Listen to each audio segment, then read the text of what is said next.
Mamlaka ya hali ya hewa Tanzania na kuletea utabiri ambao ni wa saa 24 zijazo kuanzia saa 3 usiku wa leo.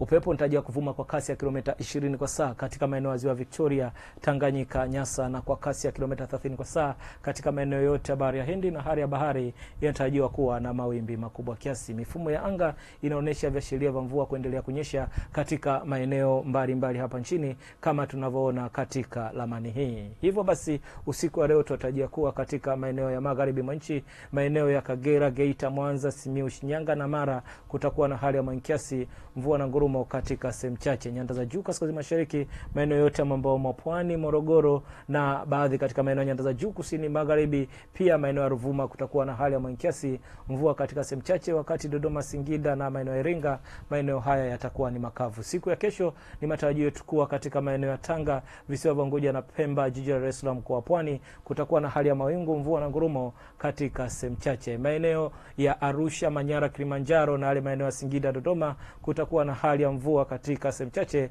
na vipindi vya jua. Maeneo ya Kagera, Geita, Mwanza, Simiyu, Shinyanga, Mara, magharibi mwa nchi na yale maeneo ya nyanda za juu kusini magharibi, halikadhalika katika maeneo ya Morogoro, Lindi, Mtwara na yale maeneo ya Ruvuma kutakuwa na hali ya mawingu kiasi, mvua na ngurumo katika sehemu chache na vipindi vya jua. Kutoka Mamlaka ya hali ya hewa Tanzania, naitwa Tunza Sanane. Asante na usiku mwema.